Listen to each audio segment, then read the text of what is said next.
And we are live. Welcome, everybody. We are live with our Q&A on the Morpheus Method part of my book. Just make sure that all the other noises are gone here. So yeah, we are going to be talking a little bit about the second part of my book, which launches this week, and that is the Lead Like Morpheus book. And the second part is called the Morpheus Method. Oopsie. My goodness, sorry for all the background noises. The Morpheus Method. So that is where we are. That is, we are going to be talking about this part 2 of the book, which is the Morpheus Method. So please feel free to put some questions into the chat that we can respond to. I already have received some questions, so I'm going to be dealing with those in the meantime, but additional questions are most welcome. So please feel free to join in and to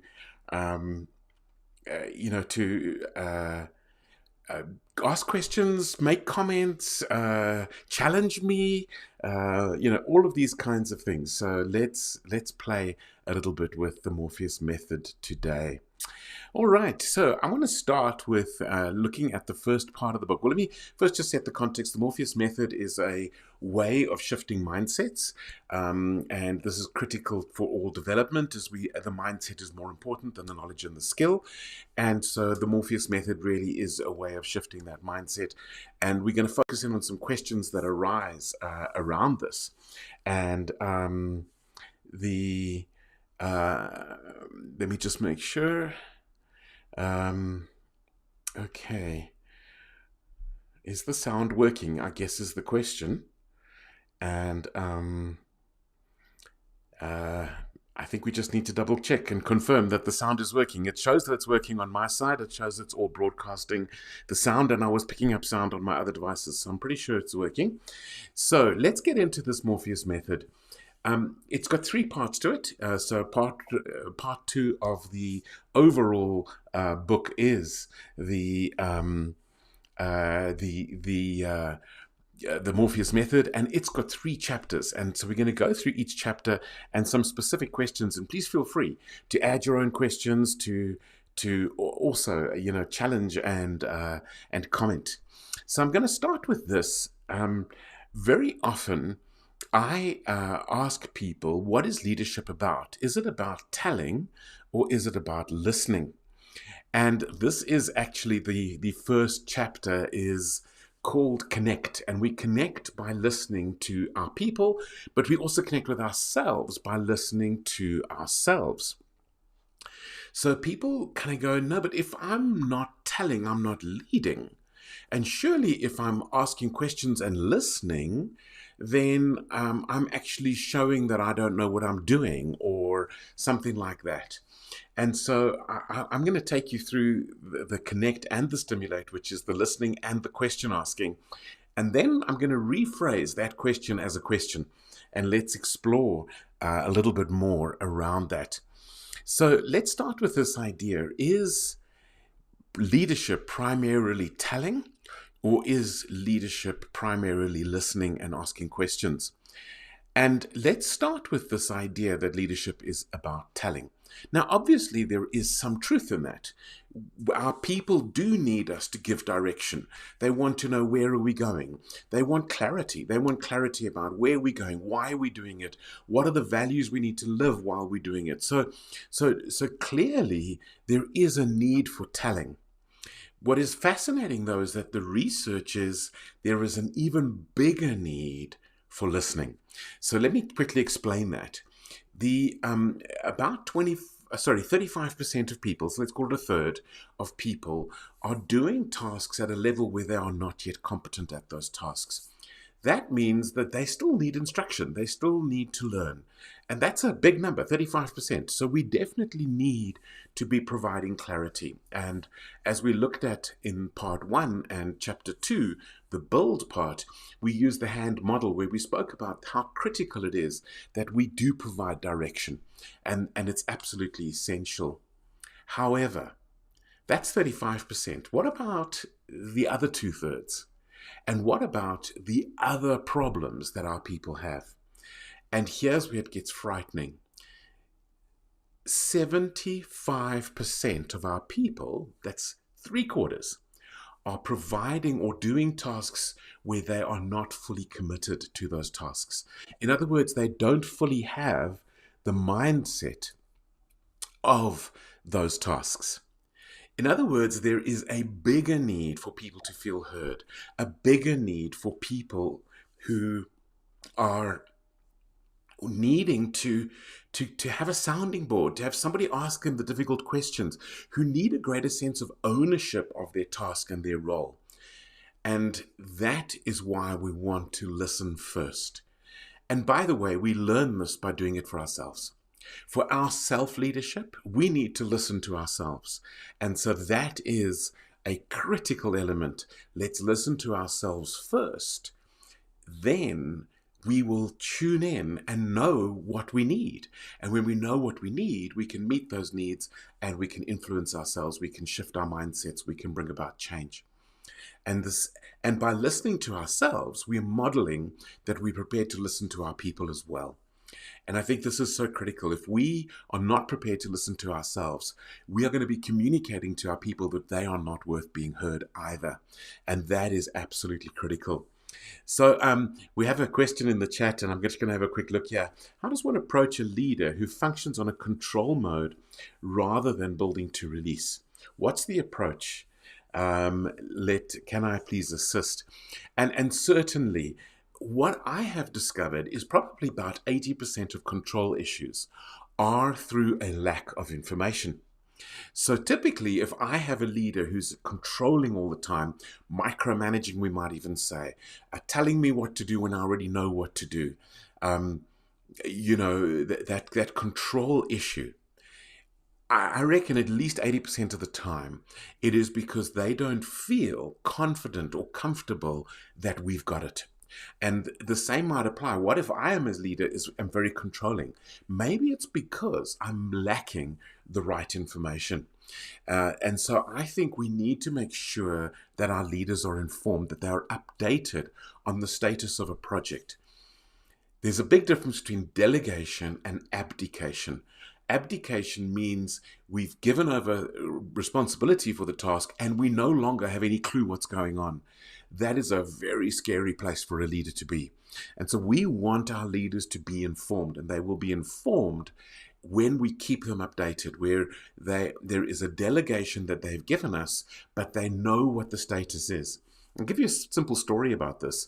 I was once working with a leader and had 4 direct reports. 2 of them complained constantly about micromanagement, and the other 2 didn't. So I went and asked the 2 that didn't complain, what did they do? And that each in their own way, on a weekly basis or daily basis, depending on their role, provided a full update on the status of every single task. The one was weekly because that was the nature of her work. The other one was daily because it was a finance job where we needed a daily access on the state of accounts. And they would never micromanage. They said, no, there's no problem with micromanagement. My leader's not a control freak. I keep them informed and everything is fine. Fascinating. The other 2, I explained this to them and they kind of went, wow, that's really interesting. And one of them actually refused. He said, no, he's not providing updates, not even weekly updates. He refuses to provide updates. So that's very strange. And sure enough, within 6 months, he was gone. And this is a really interesting thing. We need to learn how to manage our leaders. And if we are leaders, we need to learn to get from our people what we need so that we can release them, so that they can fly, so that they can operate at their full strength, bringing their genius to their tasks and their commitment, their ownership. And I'm going to come back to this ownership issue based on another question. So here we go. We want to get to the place where we are listening to ourselves and where we are listening to others. Now that leads me to the second part. So connect is the first part of the Morpheus method. The second part of the Morpheus method, the second chapter on the Morpheus method, is about stimulating. And we stimulate our people's thinking by asking the right questions, the right kind of questions. So here we go again. Are we leading if we're only telling, or is there a greater need, perhaps, for us to be listening and asking great questions? Now, what are great questions? Great questions stimulate thinking. They stimulate ownership as well. So this idea of, would you like your people to do better quality thinking? Would you like your people to take greater ownership? And I pretty much don't know a leader who wouldn't say yes to both of those questions. And when we are providing all the answers, we are creating dependency. And dependency is the opposite of that. We want our people to be empowered to do great quality thinking and to take ownership. Let me give you a simple example on this ownership issue. When you keep telling, psychologically, they feel the ownership lies with you. When you ask the difficult questions, psychologically, the ownership lies with them. So, for example, saying, I see you didn't do this. You must do this, you must do this, you must do this. The ownership for them feels like it's with you, not with them. But instead, if you go, I see you missed this deadline. What prevented you from hitting it? What are you going to do to get it back on track? When will it be back on track? You see, asking those difficult questions creates the psychological ownership with the individual again. And that is critical, because if we are listening and asking questions, we are creating thinking environments and ownership environments. So that really is what chapter 4 and 5, which is the first and second chapters in part 2, is all about. I see we've got great questions coming through, so let me have a look at another one. When a leader is steering a change, how can they convince their people that the change is worth it? Okay, so this is a multi-part question and answer, and it's going to align a little bit with what I've said so far about the need to make sure that there is clarity and to listen and ask questions. So there's a wonderful saying that says, those who plan the battle very rarely will battle the plan. And the more we can involve people in a change. Now, sometimes we cannot involve them in what the change is. But most times, 99% of the time, we can involve them in the implementation of the change. And so this is all about asking questions. This is all about finding out where are they struggling, listening to them, listening to their questions. Maybe they have questions around, why do we need this change? And maybe we've forgotten. It's so embedded in us that all we do is we're telling them about the change. We aren't explaining the why. And we need to start exploring these things. We need to ask them questions like, what would happen if we did nothing? What would happen if we just carried on with these broken systems or these broken ways of working? What's that impact of that going to be on our clients, on our leadership, on our bottom line? We need to be asking them questions as well. So my answer, quite simply, is high involvement change. High involvement change, yes, we do bring clarity. Clarity again, pointing finger clarity, we bring clarity, but we also connect and stimulate by asking questions, listening, asking questions, asking questions, involving. So how would this best work? What are your ideas on the implementation? Get them involved in the change. That is absolutely critical. So I think that is the best way we're going to convince people that the change is worth it, is by making sure they feel heard. We all know that thing, don't we? When we don't feel heard, we don't buy in. When we feel heard, we buy in. And that is critical to what we're doing. So then I see another question here. What communication style will resonate best with a leader's people when a change is needed? So for me, it's an incredible mixture of clarity. So we do need clarity. We need clarity on what the change is, why it matters, how it aligns with our value, how it aligns with our vision, why is it urgent. All of that kind of clarity is absolutely critical. However, if that's all we do, then we've got the mistaken belief that announcing the change is implementing the change, which it isn't. And this is why most change efforts fail. yes, indeed, most business change efforts fail. In other words, there's a missing component. And so the style of leadership that we need in that case is we need a listening and question asking style. In other words, connecting through listening and stimulating through asking the questions, the vital questions, the what questions, the how questions. We'd really want to focus in specifically on what and how questions and open-ended questions. What are your objections? What are your biggest concerns about this change? And what could we do to change to address those concerns? So again, connect, stimulate, connect, stimulate, connect, stimulate. But that leads us to the third part. And the third part is that it's also our job as leaders to challenge. So we connect, we listen, but sometimes we challenge by saying, so what can you do about that? When will you be back on track? What will it take for you to buy in here? Will you join the implementation team so that you can bring your concerns and have them addressed and come up with solutions? You see, it is also our job to challenge. It is not just our job to connect and stimulate. It is also our job to challenge. But can you imagine challenging without the context of people feeling heard, of people feeling seen? This is what's so critical, is we want to make sure that we address all of those. So, another beautiful question around the Morpheus Method, and that is, what support systems can I put in place to reinforce the new mindset? Well, the critical thing here is listening doesn't just happen once.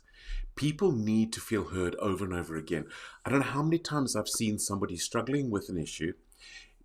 We have the conversation, we connect, we listen, we stimulate by asking questions like, how does that look from this perspective? Have you thought of it this way? What is the impact of doing nothing is one of my favorite questions, where people talk very comfortably or very easily about, oh, but it's so difficult and it's going to be too expensive and it's going to cost me too much time and all the rest of it. And then sometimes I stimulate with the question of, so what's the cost of not doing it? And then they suddenly realize that there is a cost benefit. And so we need to create a system, a support system to support them being heard not once, but multiple times. They need to feel that they can approach you. They need to feel that you are a listener. And that's really what it's about. It's creating the space for them to feel heard. Let me give you a very specific example. We want our people to own their tasks and their goals. Now, that is absolutely critical. We want them to own it. Now, how are they going to own it if we're owning it? There's a psychological thing, a systems thinking thing that is going on. So what we want is to have regular one-on-ones with our people. This gets their buy-in. But here's where it gets very interesting. Ideally, they need to own the agenda because they own the tasks. If we are calling the one-on-one and saying, okay, I need to know about this, I need to know about this, again, the psychological ownership is with us. But if they have to plan and send you the agenda in advance and say, I need to discuss these 3 tasks, this one, this is what I need from you, this one, this is what I need from you, and this one, I just need to update you. There's nothing else that I need from you there. That kind of thinking places the ownership with them again. And that to me is the ultimate system, is a system of regular one-on-ones that are owned by the team member. Now, you might not be able to do this on day one, but over time it should be our goal that they arrive prepared to discuss their main tasks, to update you on the status of each, and to ask the questions of what they need from you so that they can continue. That sets them up for mindset change, because ownership is one of the biggest mindsets that we can do. The ability, or the scenario where they feel heard, where they feel like somebody's asking the difficult questions, and that on a repeated basis will shift mindsets. So, how can I celebrate and reward those who embrace the new mindset? Great question again. How can I celebrate and reward? Well, there are multiple things. And I think very often one of the biggest mistakes that we make as leaders is we think the only rewards anybody's interested in is money. And the only thing that'll motivate is money. I want to challenge that. Money is not a motivator. It might motivate you to seek out a promotion, to seek out a new role, especially if you're under financial crunch. But once you're in the role, the quality of the work you do every day is not motivated by money. I truly believe. Nobody wakes up in the morning, maybe some do, but I really don't. I don't come across people like this who wake up every morning and they go, well, I'm going to make more money, and the way I'm going to make more money is I'm going to do this, I'm going to do this, I'm going to do this. No, hopefully people have a love for their roles, a love for the teaming that they're doing, a love for the context in which they're operating. I certainly know for a lot of the consulting work I do, when I get the appointment, I sometimes think about the money. When I create the invoice, I sometimes think about the money. When the money comes into my account, I think about the money. But when I'm actually doing the work, I'm not thinking about the money, I'm thinking about the client. And so we really want to, to celebrate people adopting a mindset and not get stuck in the idea that it always has to be about money. People want recognition. The pay that we get for the work that we do is a contract. It is not appreciation. It is not recognition. It is a contractual obligation. What we would love to do is get to the place where we treat people as human beings. And people have needs to be shown their appreciation. People have needs for behaviors to be reinforced by them having an opportunity to be heard and be seen and be noticed.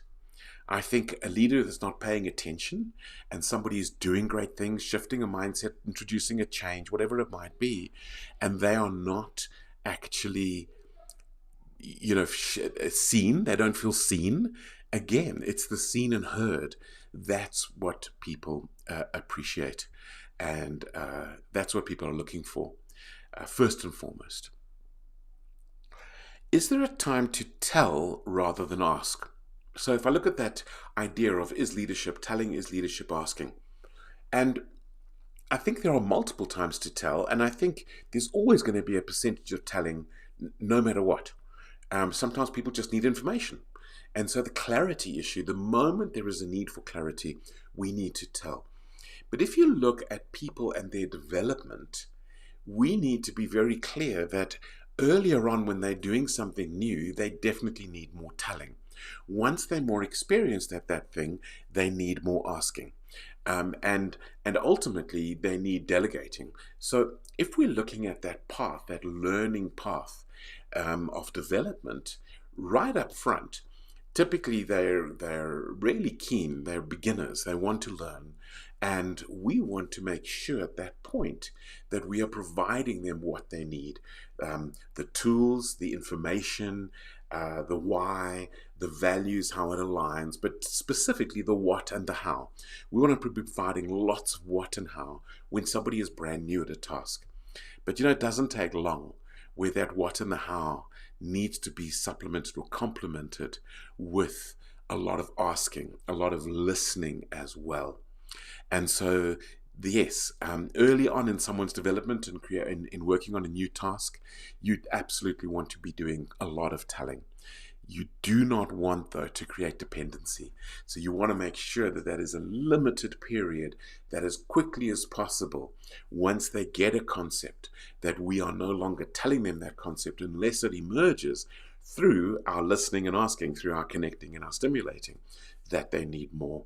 And then we can provide that information. We can bring that clarity. So it's not easy to be challenged for me and my people. How do we challenge without the sort of I hate my boss? And for me, this is all about leadership is love. And what do I mean by that? I don't mean leadership is niceness. I don't mean it's being all sweet and only bringing good news. That's not love. That, in fact, I would venture sometimes is the opposite of love. Because what's happening in that case is we are avoiding issues. So here are a couple of points that might really help with the times when we do need to challenge. The first is this: if we only ever provide good news, we break trust. How's that? If we only ever have nice things to say, oh no, everything is fine, you're doing so well, da, da, da, da, da. Number one, that's not love. Number two, actually, it's not building trust. I learned this ages ago. If we only have good news and never any bad news, we actually find people start to go, can I really trust this guy? Is this somebody that I really can trust? Because they're hiding something here. It isn't authentic. But we also know that the opposite ratio, where we have more bad news than good news, is actually destructive. And that isn't love. So love is a mixture. Proper leadership is a mixture of being, it's basically authentic. There's an authentic thing where we are actively looking for what people are doing well and we want to catch people doing something right. And we are honest and transparent and authentic about the issues as they do come up that are already so critical. So this whole thing of I hate my boss, well, let me explore that one very quickly as well. You want people who you have addressed or challenged an issue to be thinking about their behavior afterwards, not thinking about your behavior as a boss. So if your way of challenging is such that they can go home and have dinner with their family or friends and say, my boss is such a, and you can put your own words in there, then you've been ineffective in your challenge because all they're thinking about is your bad behavior as a leader. So what you really want is people to be driving home or spending some time alone and going, wow, I realize I've missed the mark. I realize that I have some change to bring.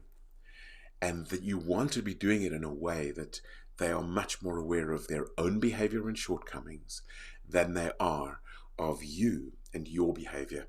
And let me tell you, I've done it both ways. I have messed up so badly, and it results in zero behavior change by the team member because of my behavior in the way I challenged. And so we need to speak the truth in love. Speak the truth in love. Speak the truth in love. That is the way to challenge. So the final question that I have here, and we are running out of time, is the Morpheus Method way to get Morpheus? And absolutely it is. So what is this get Morpheus? Well, I often have people come back to me and say, oh, I just got Morpheus by Ian, or somebody else in the team Morpheused somebody else. And basically what it is this whole idea of the Morpheus Method: connect, stimulate, challenge. It's a way of breaking the mindsets that are limiting us, the limiting beliefs that are holding us back. And really, this idea of connect, stimulate, challenge, and I've seen it work over and over again for more than 20 years now, it is the way to liberate people from the stuck mindsets, from the limiting beliefs, so that they can get beyond it and become effective. So that is the Morpheus Method. And this is all part 2 of the book Lead Like Morpheus. And if some of you are watching this live, the launch is this coming Friday. But if you are watching this afterwards, hopefully by now you've had an opportunity to get hold of the book and to discover more.